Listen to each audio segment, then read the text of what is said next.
वक्रतुण्डं महाकाय सूर्यकोटिसम्प्रभ निर्विघ्नं कुरु मे देव सर्वकार्येषु सर्वदा। मंगलम भगवान विष्णु मंगलम गरुड़ध्वजा मंगलम पुंडरीकाक्ष मंगलाय तनो हरि। सदा भवानी दाहिने गौरी पुत्र गणेश पांच देव रक्षा करे ब्रह्मा विष्णु महेश। मृत्युंजय महादेव त्राहि माम शरणागति जन्म मृत्यु जरा व्याधि पीड़ितम कर्म बंधनम। अब देखिए आप लोग कथा सुनिए और कथा बहुत सुंदर है और कथा सुनने का क्या महत्व है और सबको पता है कि कथा का कितनी महिमा है। कथा से आत्म तत्व के ज्ञान होता है, हमको हर काम करने की क्षमता होती है, कैसे कौन काम किया जाता है कथा से ही पता चलता है। बिना सत्संग विवेक न होई राम कृपा बिना सुलभ न होई। एक घड़ी आधे में पुण्यति से एक घड़ी का कथा का बहुते महिमा है। अब देखिए कि पार्वती महादेव का जब शादी में सारे लोग जितना पहुँचे थे सब, जब मैना उदास होकर सो गई थी तो महादेव इतनी खूबसूरत बन के आए थे। मैना जब देखी तो फिर अपने पार्वती के भाग्य का सराहना करने लगी। जब शादी ब्याह हो गया तो पार्वती जी से महादेव सुना, देखो पार्वती कोई भी कर्म सोच समझ के करना चाहिए, क्योंकि हमको 84 लाख जोइन के बाद हम मानुष तन पाए हैं। अगर हमसे मन से तन से, लोग कहते हैं मनसा करना बचना पापो हरो हरि। मन से पाप होता है, कर्म से पाप होता है, वचन से पाप होता है। तो हमको ये विचार करना चाहिए कि मेरे मन से कर्म से वचन से कोई पाप न हो, क्योंकि वो पाप का फल हमको भोगना पड़ेगा। और 84 लाख जोइन के बाद जब हम मानुष तन हुए हैं तो मानुष तन में ही हम अच्छे बुरे का हमको ध्यान होता है कि क्या हम अच्छा कर सकते हैं, क्या हम बुरा कर सकते हैं। अगर हमको ज्ञान है तो हमको पता है कि हमसे कोई गलती तो नहीं हो रहा है। मन में अगर कोई बुरा विचार आ रहा है, बुरा भावना आ रहा है, तो हमको ये क्षमता है कि अरे मेरा मन कहाँ जा रहा है। मन से ही आप अगर मन से भगवान का आँख मूंद के आराधना कर रही हैं, भगवान को पंचामृत चढ़ा रही हैं, भगवान का पूजन करें तो भगवान मन से भी आपका पूजा स्वीकार करते हैं। शरीर कहीं है, क्योंकि शरीर से आत्मा एकदम अलग है। तो ये आत्मा है तो ये मंदिर है। मंदिर को सुंदर साफ सुथरा बना के रखना चाहिए। इसको जितना सुंदर बन, देखिए घर में अगर झाड़ू पोछा लगा रही हैं, घर आपका साफ है तो कोई अगर आपके घर में आया अतिथि कोई भी तो कहेगा इसका घर साफ है, सुंदर है, बिछौना बिस्तरा साफ है, तो उनका बैठने का मन करेगा। आपका बर्तन भरा साफ रहेगा तो उनको पानी पीने का मन करेगा। इसीलिए मंदिर है, मंदिर को स्वच्छ साफ सुंदर अच्छे से रखेंगे तो मन भगवान विराजमान होंगे। तो आपके अंदर जो है कोई बुरी भावना नहीं आएगी, बुरी विचार नहीं आएगा। जब मंदिर गंदा है तो भगवान निकल के भागने की कोशिश करेंगे कि इसके मन में हमको रहना नहीं है, क्योंकि भगवान कहते हैं मंदिर है, क्यों इनमें गंदा गंदा चीज़ भर रहे हो। लोग कितना गंदा चीज़ इसके अंदर भर रहे हैं, मांस है मछली है। अरे भगवान ये अंदर बैठे हैं भाई, सुंदर चीज़ को उस भगवान को गणरे फल है, फूल है, भगवान का खूब बढ़िया अन्न है, चावल है, दाल रोटी, क्या बढ़िया बढ़िया चीज़ है, उसको डालिए ना। लोग कितने गंदा चीज़ डाल रहे हैं, तो क्या वो गंदा चीज़ में भगवान को पसंद आता है? तो नहीं आता है। उसके लिए इसीलिए भगवान उनके ओर कभी उसका झुकाव नहीं होता है। तो हमको हमेशा कोई चीज़ बनाइए भगवान को, अगर भगवान को भोग आप नहीं लगाए हैं तो अगर आपके गले में तुलसी है, रुद्राक्ष है, तो भगवान स्वयं भोग कर लेते हैं, उसको ग्रहण कर लेते हैं। कहते हैं कि अरे इसके हृदय में तो हम सुन में विराजमान हैं, तो भगवान को ग्रहण करते हैं। और जो भगवान के अंदर बैठा के सारा काम करते हैं, प्रभु आपका करोड़ों बार धन्यवाद, आपकी कृपा से हमारा सारा काम हो रहा है, आप चलने की शक्ति दिए हैं, खाने पीने। तो अगर भगवान का धन्यवाद करेंगे तो भगवान आपके हृदय में विराजमान होते हैं। तो इसीलिए पार्वती जी से महादेव कह रहे हैं, देखो सुनो पाजी कि सारा कथा ब्रह्मा जी नारद को सुना रहे, पूरे शिव पुराण की कथा, जो कि एक एक कथा नारद जी सुने, उसके बावजूद नारद सुन रहे हैं ब्रह्मा जी के मुख से। लेकिन ये जो बीच बीच में है पार्वती से महादेव जी कहते हैं कि सुनो अपने कर्म का फल कैसे हमको भोगना पड़ता है। देखिए पुनर्जन्म में अब एक कहानी के टाइप में हम आप लोग को बता रहे हैं, उसको सुनिए, अब विचार करिए कि हमारे कर्म का फल हमको कैसे मिलता है।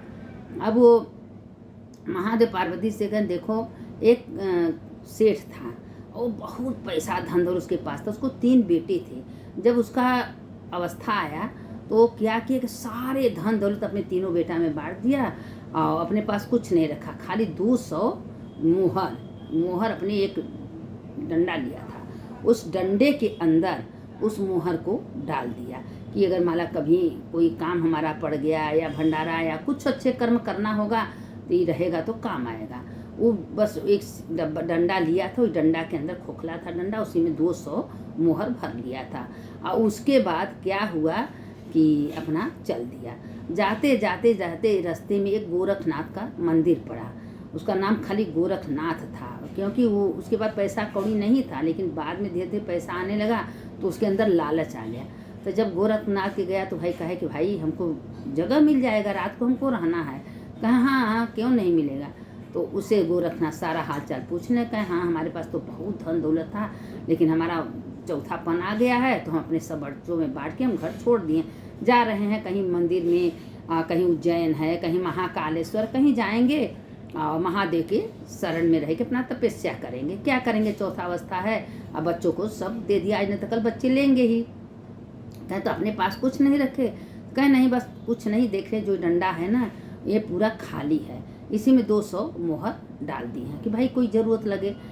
अब गोरखनाथ ये बात को सुनते ही क्यों रात भर नींद आया, वो महात्मा तो सो गए बेचारू, खा पी के सो गए। अब रात हुआ तो डंडा था गोरखनाथ ले लिए, और लेने के बाद पूरा मोहर निकाल के अकुल मामूली जितना सिक्का था उसके अंदर भर दिए।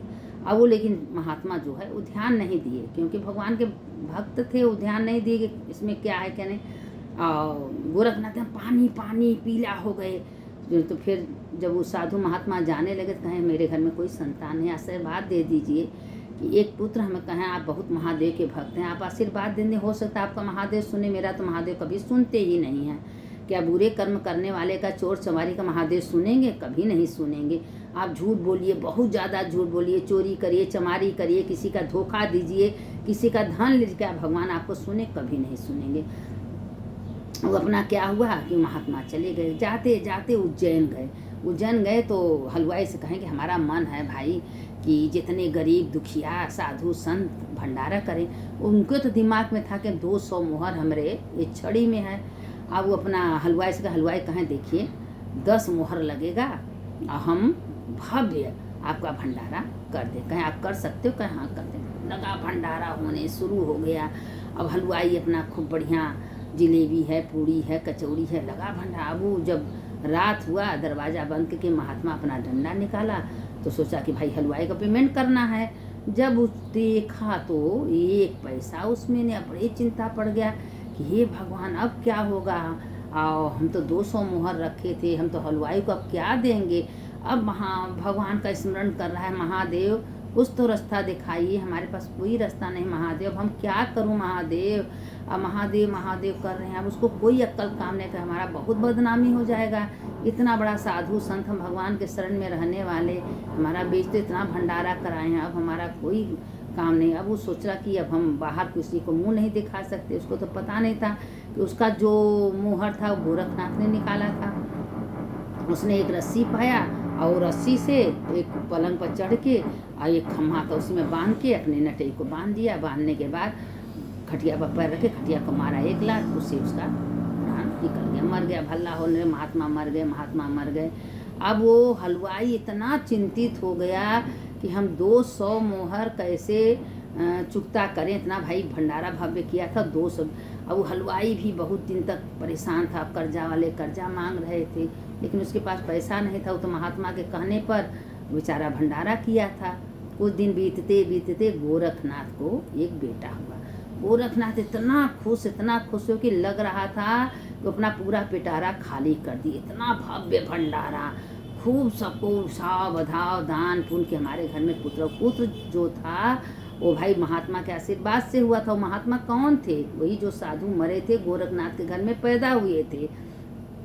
और उसके पहले तो नहीं हुए थे गोरखनाथ को कोई पुत्र, लेकिन वो अपना बदला लेने के लिए गोरखनाथ के घर में पुत्र होके पैदा हुए थे। जब पैदा हुए थे तो कुछ दिन के बाद वो लड़का दिन पर दिन बड़ा होने, गोरखनाथ बहुत खुश हुए।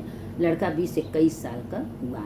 जब 20-21 साल का हुआ तो अब हर जगह भंडारा करना, उसके अंदर भक्ति का प्रभाव था, क्योंकि महात्मा के आशीर्वाद से वो हुआ था। अब वो जहाँ जाता था सबको दान पुण्य खिलाना पिलाना, वो भी करते करते वही समय उज्जैन पहुँचा।